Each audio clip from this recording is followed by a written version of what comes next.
Assalamualaikum warahmatullahi wabarakatuh.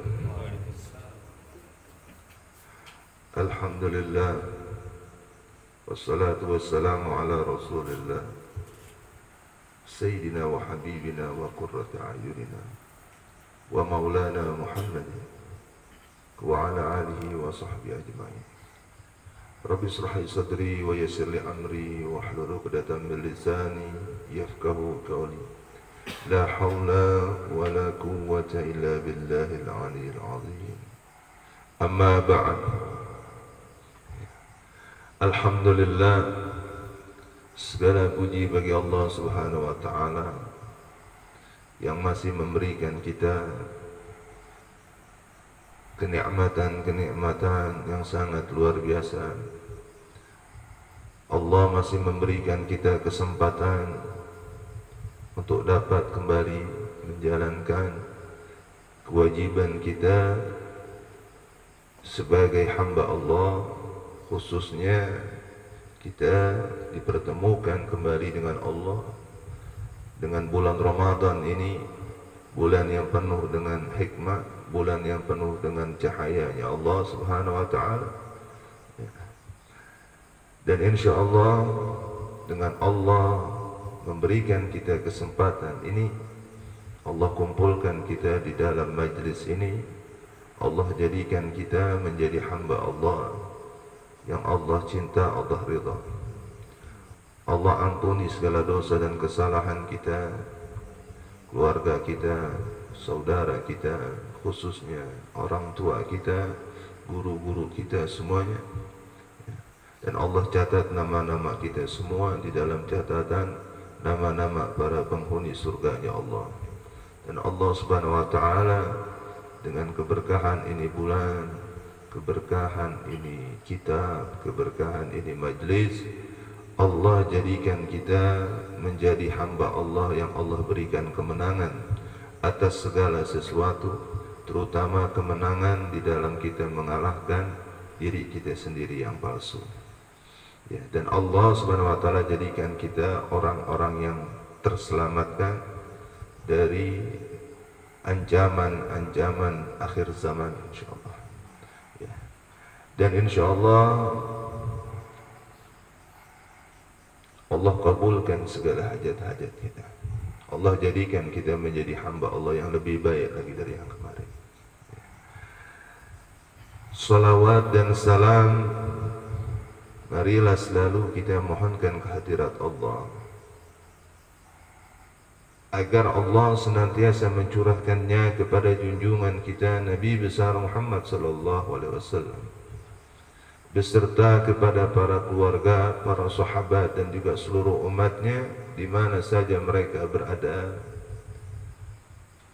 Dan insyaallah Allah jadikan kita menjadi hamba-hamba Allah, menjadi umat Rasulullah yang Rasulullah cinta, Rasulullah ridha, dan kita mendapatkan syafaat, pertolongan, pengakuan dari Habibuna Muhammad sallallahu alaihi wasallam dunia akhirat dan diantaranya. Dan insyaallah majlis kita ini menjadi majlis yang membuat hati Rasulullah sallallahu alaihi wasallam ini gembira melihat kita, bangga dengan kita insyaallah ya.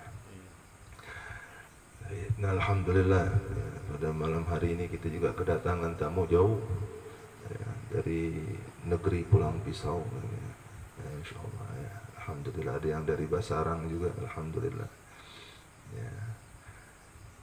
Nah, insyaallah pada malam hari ini kita lanjutkan lagi tentang pengkajian kita di bulan Ramadan, yang insyaallah malam hari ini kita sudah sampai pada faedah yang ke-6 dari faedah yang diutarakan oleh Syekh Hatim ya, kepada gurunya, yang mana faedahnya itu ada 8 ya. Ini kita baru sampai yang ke-5 kemarin, insyaallah malam hari ini kita lanjutkan sedikitlah insyaallah. Dan insyaallah Allah berikan keberkahan kepada pengarang ini kitab, yaitu Al-Imam Ghazali. Ya, Allah angkat derajatnya yang lebih tinggi lagi di sisi Allah, dan Allah berikan kita kemudahan di dalam pemahaman sekaligus pelaksanaan insyaallah.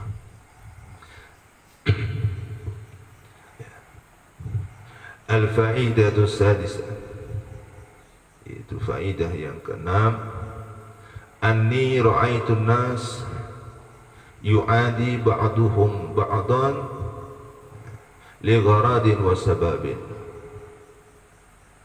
Bahwa saya, kata si Hatim, telah melihat manusia, sebagian mereka ini bermusuh-musuhan dengan sebagian yang lainnya karena satu tujuan dan sebab.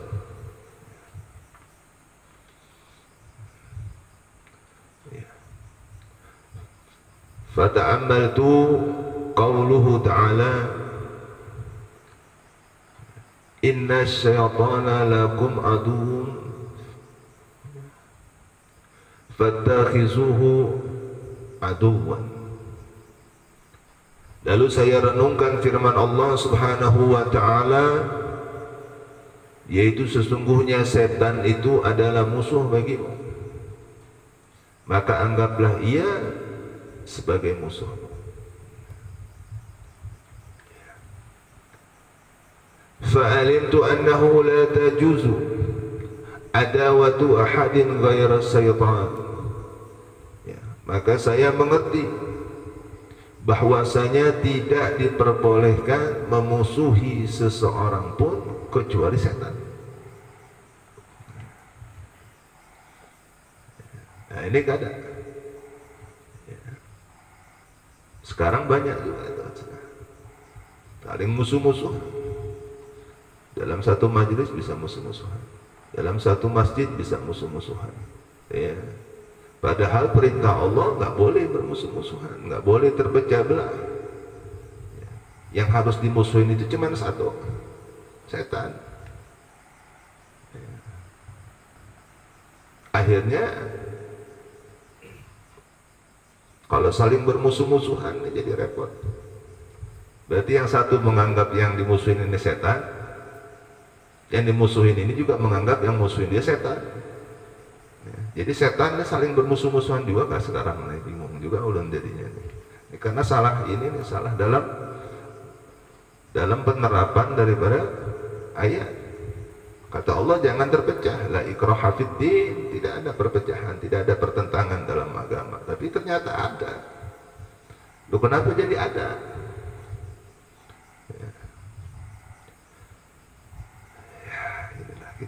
Makanya kita harus tahu musuh yang sebenarnya itu hanya satu, setan. Setan ini membolak-balikan semua itu.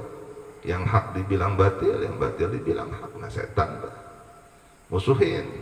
Orang yang menentang Allah dan Rasul, nah, ya itu termasuk golongan yang begitu-begitu.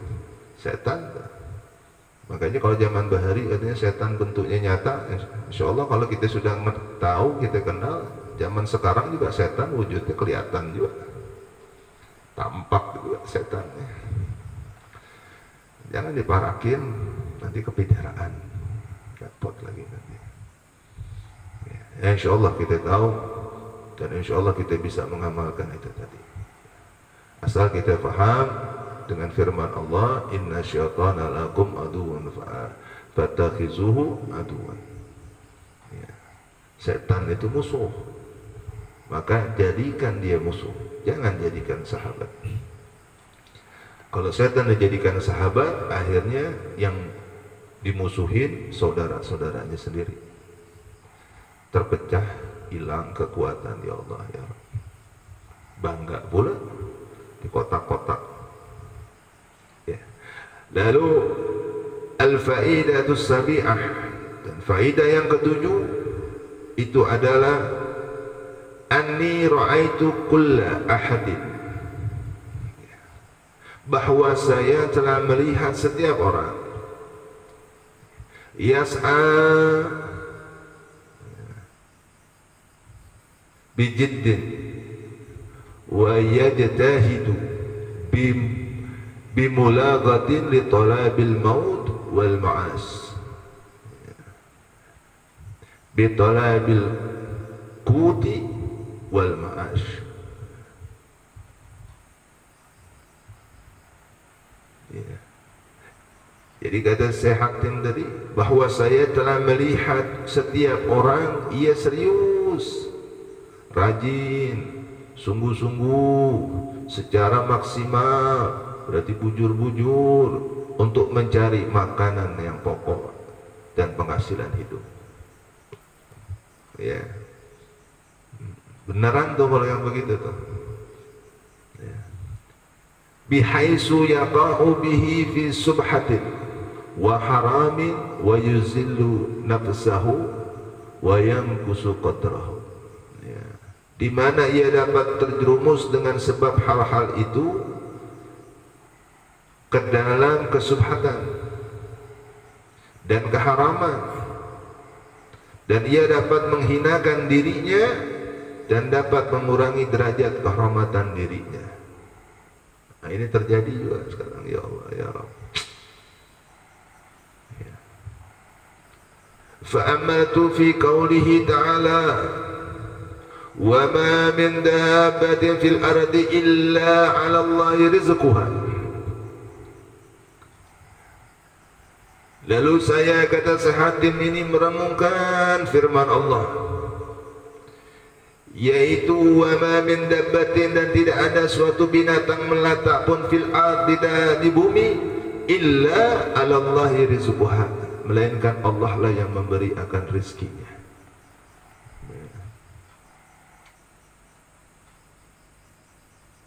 Ya.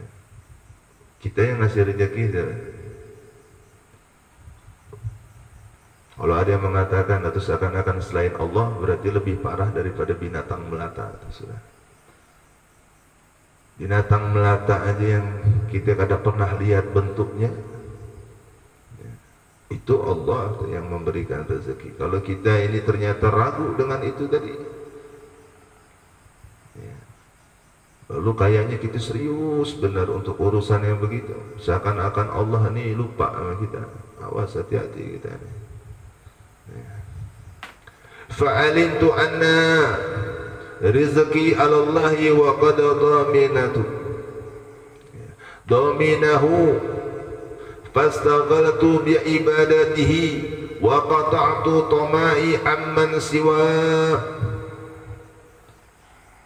Lalu kata Syekh Hatim, saya jadi mengerti sudah, ya, bahwa rezeki saya itu ada pada Allah dan telah dijamin oleh Allah. Maka saya menyibukkan diri untuk beribadah kepada Allah, dan saya memenggal ketamakan saya. Kerakusannya itu dipangkas oleh Syekh Hatim tadi. Ya, kerakusan dari apaan? Dari mengharapkan dari orang lain. Ya. Ya Allah, makanya kemarin ulun kasih contoh yang 100 itu lagi tadi. Pokoknya kalau yang uang 100 tiap jam itu dipikirin bujur-bujur, enggak tuh. Ternyata kalau orang yang ngasih kita uang 100.000 per jam, kita akan ingat terus, terima kasih terus. Tapi Allah ngasih kita kehidupan, Allah ngasih kita nafas, Allah ngasih kita gerak, Allah ngasih kita semuanya ini. Tapi Allahnya sering kita lupakan, berarti ini kadang masuk di akal. Pian boleh tanya nanti kalau ketemu binatang melata, binatang melata, siapa yang ngasih pian rezeki? Ada pian lupa sama yang ngasih rezeki? Tanyain nanti. Ya. Kucing aja kucing, binatang, nah binatang. Nah di sini adanya kucing. Kucing kita kasih makan terus tiap hari, nurut tuh. Anjing begitu. Anjing dikasih makan tiap hari, nurut gak? Nurut tuh, ya. Kita yang ngasih makan siapa? Nurut. Berarti lebih hina dari asu. Bujur lah. Ya. Nggak boleh ngomong anjing di majelis tuh. Asu nggak apa-apa. Nggak boleh ngomong monyet di dalam majelis, warik nggak apa-apa, itulah. Enggak, tapi ini memang benar kenyataan ini. Binatang tuh dikasih makan nurut dia. Ya. Kita kasih empan terus nurut. Ya. Bisa nurut dia. Ya, itu buat sirkus-sirkus. Ya, beruang bisa, singa bisa, gajah bisa, tikus bisa, semua bisa, lumba-lumba bisa. Dikasih makan, dididik dengan benar, rapi itu. Kita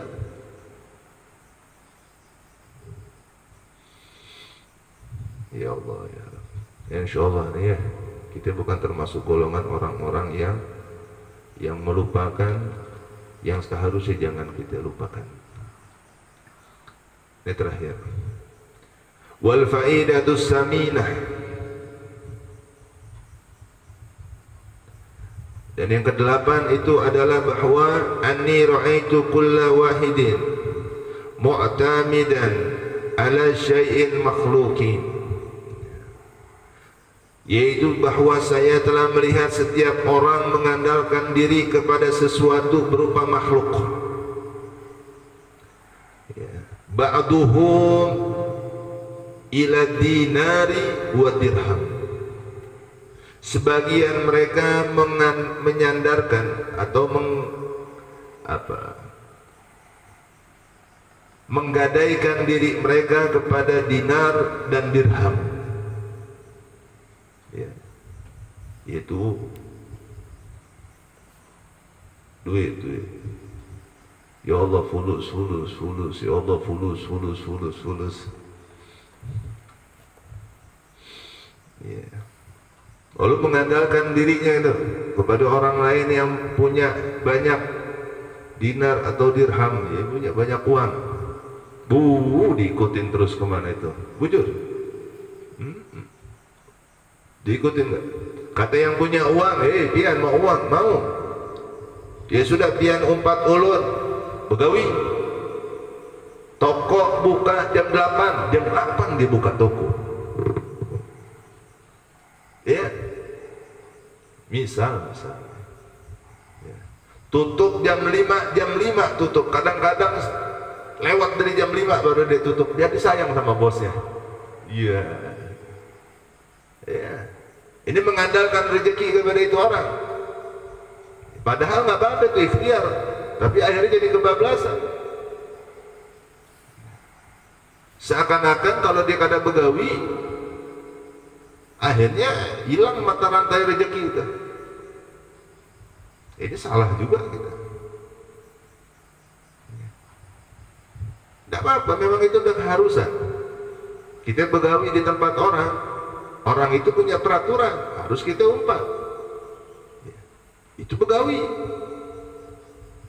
Bisa itu. Kenapa kalau dengan Allah sulit? Allah yang punya dunia, Allah yang punya hidup, Allah yang punya semuanya, nih Allah yang punya. Kenapa ketika Allah buka toko jam 8 kita enggak buka juga tuh toko jam 8 di sana? Kenapa enggak ada? Berarti ada yang hilang.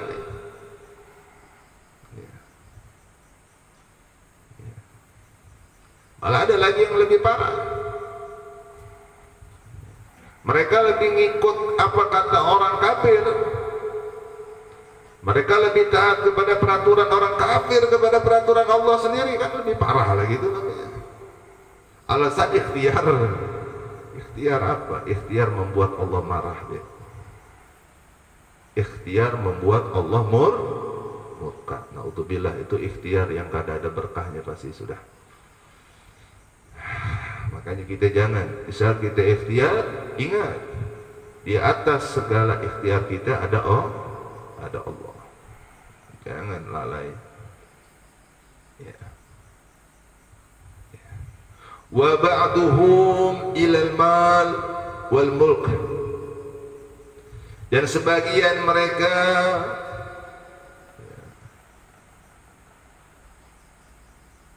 menyandarkan diri mereka kepada harta dan kekuasaan.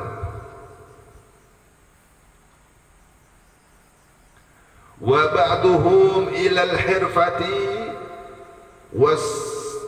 wasinna'ah. Dan sebagian mereka menyandarkan diri mereka kepada profesi atau pekerjaan atau industri. Wa ba'duhum ila makhufi mislih, mislih, dan sebagian mereka menyandarkan diri kepada makhluk yang sama seperti diri mereka. Ini gara-gara pangkat, gara-gara kedudukan, gara-gara harta, Allah yang memberikan rezekinya ditinggal, menghalalkan segala cara. Kemarin sudah kita bahas, barang siapa yang mengambil hak orang lain, maka kata Nabi dia bukan golongan ulet. Nah, ini haknya Allah dirampas, berarti lain hamba Allah lagi tuh, tertolak. Berarti kalau lain hamba Allah, berarti bukan juga golongan bukan golongan Nabi Muhammad SAW.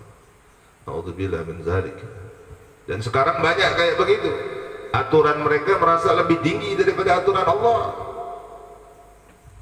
Lebih pantas untuk diikuti kalau ingin selamat. Kalau pengen selamat, ikutin aturan kami, maka pian akan selamat. Mana ada selamat? Selamat dari mana? Selamat dari hukum mereka itu. Ya, kalau melanggar, ambil kendaraan. Hah? Ada surat-surat, hilang, ambil. Nggak bayar pajak, ambil. Nggak ada ini, ambil. Nggak bayar PBB tanah, sita. Nggak pakai ini, wahyu. Apa-apaan. Iya.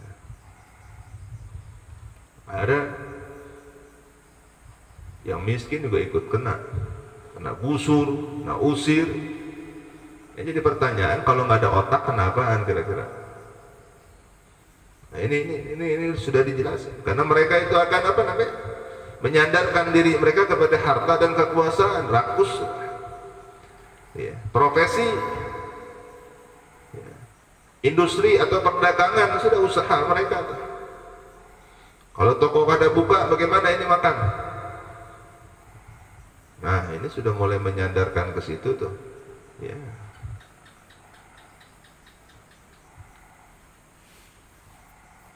Padahal bagus saja ikhtiar. Cuman kalau sudah mulai salah dalam niat, nah itu bahaya. Nah, mulai juga menyandarkan diri kepada makhluk. Ya. Menyandarkan diri kepada makhluk seperti dirinya. Ya Allah, ya Allah. Mending kalau makhluknya bujur, jelas. Ini makhluknya kada jelas. Ya. Makhluk jadi-jadian. Ya.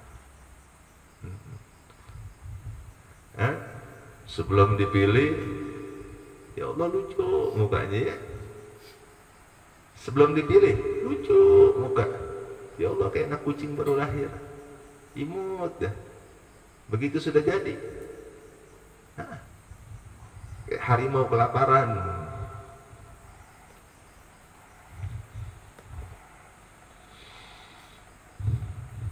Itu makhluk ada jelas ini. Ini sekarang banyak juga terjadi sudah. Dan udah jelas juga, kelihatan juga, masih ditutup-tutupin juga kelihatan sudah. Masih nyandarin juga kami yang begitu. Udah tahu ini orang pembohong, dikasih amanah supaya jujur gitu. Gimana ini kita ini kadang-kadang aneh. Yang kita yakin jujur malah kita tinggal. Rasulullah Siddiq. Apa lagi? Amanah, apa lagi? Tabligh, apa lagi? Fatanah. Dan kita yakin itu ditinggal. Kita lebih percaya sama yang kada jelas asal usulnya, nasabnya dari mana. Dari mana ini aneh juga. Kadang-kadang kita ya Allah, ya Allah. Akhir zaman. Fata'ammatu fi qaulihi ta'ala. Lalu ulun kata si Hakim ini merenungkan terhadap firman Allah Subhanahu wa taala, "Wa may yatawakkal 'ala Allah." Dan barang siapa yang bertawakal kepada Allah, fahuwa hasbuh. Maka Allah akan mencukupi segala keperluannya. Innallaha balighu amrih. Ya. Qad ja'alallahu likulli syai'in qadra.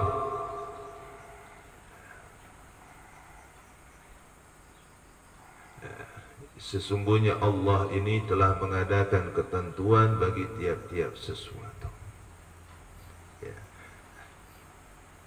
Jadi barang siapa yang bertawakal kepada Allah, niscaya Allah akan mencukupkan keperluannya. Sesungguhnya Allah ini melaksanakan urusan yang dikehendaki oleh Allah. Ya. Sesungguhnya Allah telah mengadakan ketentuan bagi tiap-tiap sesuatu. Nah, kita ini hamba Allah. Hamba Allah berarti terikat dengan segala ketentuan Allah. Ini kita ini hamba siapa? Kalau hamba dunia, nah berarti kita terikat dengan peraturan dunia. Kalau kita ini hamba Allah, berarti kita juga terikat dengan ketentuan yang sudah Allah tetapkan. Kalau ternyata peraturan dunia bertentangan dengan peraturan Allah, pilih mana? Pilih mana?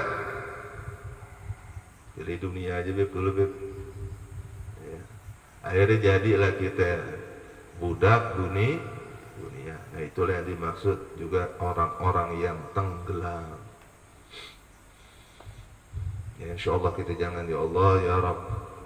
Mau apa lagi, sudah serius begawi juga sama aja juga. Hah? Sama gak? Kada? Itu begitu-begitu aja sudah. Kecuali pian korupsi, cepet tuh. Jadi kalau mau cepat korupsi, ya. Fatawakkaltu 'ala Allah, lalu saya pun bertawakal kepada Allah. Fahuwa hasbi wa ni'mal wakil. Karena Allah lah zat yang mencukupi diri saya dan Allah lah sebaik-baik pelindung. Faqala Sukaikun, lalu berkatalah Syekh Sukaik, ya. Waffaqakallahu ta'ala, inni qad nazartu Taurata wal Injil wal Zabur wal Furqan. Lalu Syekh Sukaik ini tadi berkata, ya, semoga Allah memberimu taufik. Sesungguhnya saya telah memperhatikan kitab Taurat, Injil, Zabur dan Quran. Fawajadtul kutubal arba'ata taduru ala hazil fawaidi samaniyah. Maka saya menemukan 4 kitab itu beredar atau menjelaskan tentang 8 faedah ini. Jadi 8 faedah yang dirangkum oleh Syekh Hatim ini adalah yang memang tercantum di dalam Taurat, Injil, Zabur dan Quran. Ya. Faman amila biha kana amilan bihazil kutubil arbi'ah. Maka siapa saja yang mengamalkan 8 faedah itu, maka berarti ia adalah orang-orang yang mengamalkan 4 kitab tadi. Kita beriman kepada kitab-kitab Allah. Berarti kalau beriman harus mengamalkan itu semua. Kata Syekh Sukaik ini, yaitu 8 tadi.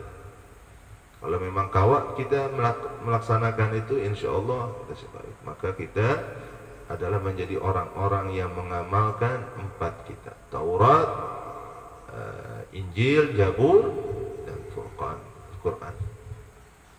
Ya, dan insyaallah. Nah, insyaallah kita kawat dengan Quran. Ya. Kawat.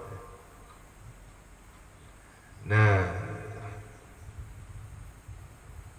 ya Allah ya. Jadi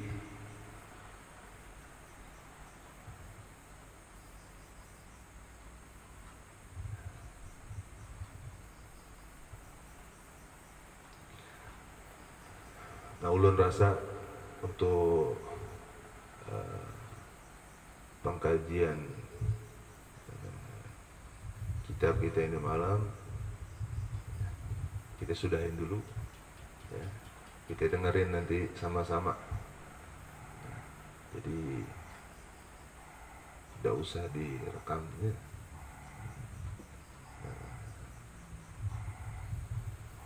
Dari saudara kita yang jauh-jauh dari Pulau Pisau. Insya Allah kita mendapat keberkahan.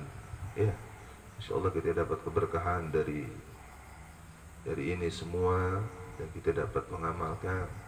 Kita bisa menjadi hamba Allah yang benar-benar yakin dengan Allah Subhanahu Wa Taala. Ya. Ya. Wabillahi taufiq. Wassalamualaikum warahmatullahi wabarakatuh.